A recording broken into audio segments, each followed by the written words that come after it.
বাংলাদেশের ক্রিকেট ইতিহাসে জন্ম নেওয়া সবচেয়ে বড় প্রতিভাবান ক্রিকেটার কে? এমন একটা প্রশ্ন করছিল একটা সাংবাদিক সাকিব আল হাসানকে। সাকিব আল হাসান নির্দ্বিধায় চোখ বন্ধ করে উত্তর দিছে, বাংলাদেশের ইতিহাসে সর্বকালের সেরা প্রতিভাবান ক্রিকেটার হচ্ছে মুস্তাফিজুর রহমান। এই উত্তরটা স্বয়ং সাকিব আল হাসান নিজে দিছে। এবং কেউ যদি সাকিবকে ঘৃণা করেও, কেউ যদি সাকিব আল হাসানের ফ্যান নাও হয়, তো অবশ্যই সাকিবের এই কথার সাথে একমত পোষণ করতে হবে।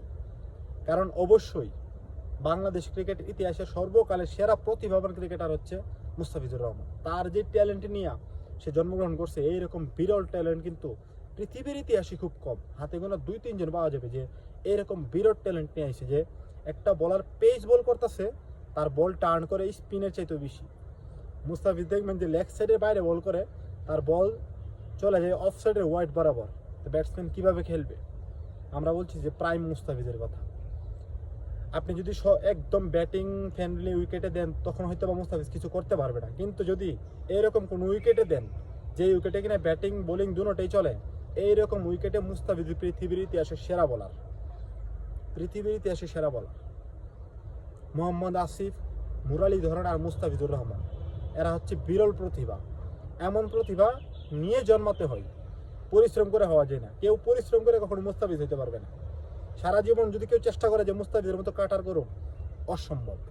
পৃথিবীতে অসংখ্য কাটার বলার আছে, কিন্তু মুস্তাফিজুর আছে একটাই।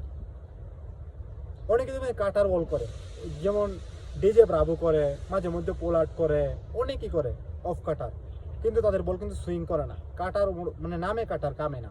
আর মুস্তাফিজুর যেটা করে, কিচ্ছু করে না, মানে একেবারে আমরা নিশ্চিত থাকি যে বল কিপারের কাছে যাইবে। মানে তার কাটার মারার ধরনটা এরকম যে এটা আর কেউ 1000বার পরিশ্রম করলে শিখতে পারবো না। এটা তো ন্যাচারাল। তার হাতের যে এই জায়গায় যে মানে এরকম ভাবে ঘুরে, এটা ন্যাচারাল। যেমন বুমরার বোলিং স্টাইল ন্যাচারাল, হয়তো বা কেউ কপি করতে পারবে।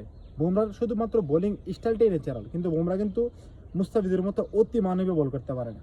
মানে মুস্তাফিজের যেদিন যেটা করে, এটা কেউ বুঝতে পারে না। অসংখ্য ম্যাচ জিতেছে। একবার চিন্তা করেন, নেপালের সাথে এই যে 2024 টি-20 বিশ্বকাপে 2 ওভারে দরকার 22 রান। স্ট্রাইকে আছে নেপালের ইতিহাসের সেরা ব্যাটসম্যান দীপেন্দ্র সিং এরি। ওই সময় সে তার স্ট্রাইকে রেখে ব্যাটিং দিয়ে দিচ্ছে 19 নাম্বার ওভার। 19 নাম্বার ওভার একটা দলের ইতিহাসের সেরা ব্যাটারকে মেডেন দিয়ে দিচ্ছে, এবং শুধুমাত্র মেডেন না, পরাস্ত কইরা। ওই যে কিনা কখনো মুস্তাফিজকে কোনোদিন খেলে নাই, সে কখনো মুস্তাফিজকে খেলতে পারবে না।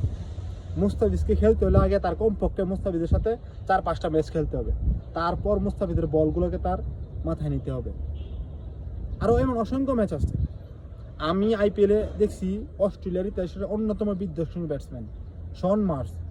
এখনও হয়তো আপনারা ইউটিউবে হাইলাইটসগুলো পাইবেন। শন মার্শের সে কীভাবে পরাস্ত করছে, বল বুঝতে পারে না তার বল। 2016 সালে যে মুস্তাফিজ আইপিএলে ডেবিউ করছিল, ওই মুস্তাফিজের মতো ভয়ঙ্কর মুস্তাফিজ পৃথিবীর ইতিহাসে আমি দেখি নাই।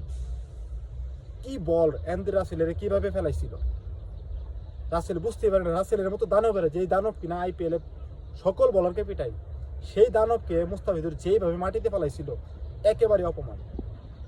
2016 সালে হায়দ্রাবাদ যে ট্রফিটা জিতছিল, এখানে সবচেয়ে বড় অবদান ছিল ভুবনেশ্বর কুমার আর মুস্তাফিজুর রহমানের। মুস্তাফিজ হয়তো বা ভুবনেশ্বর কুমারের চেয়ে উইকেট কম পাইছে, 5-6টা উইকেট কম পাইছে, কিন্তু তার যে বোলিং স্পেলটা ছিল, ওটা ছিল ভয়ঙ্কর। কারণ একটা ব্যাটসম্যান তো আগে চিন্তা করে নিচ্ছে, আমি মুস্তাফিজকে মারবো না, আমি তার বল ঠেকাবো।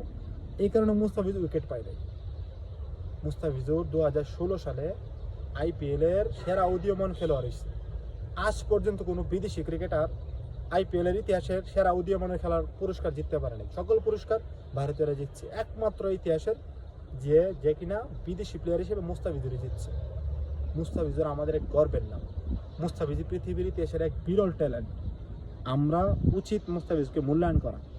অনেকে মুস্তাফিজকে ট্রল করে, মুস্তাফিজের যেটা আছে এটা পৃথিবীর ইতিহাসের কারণে।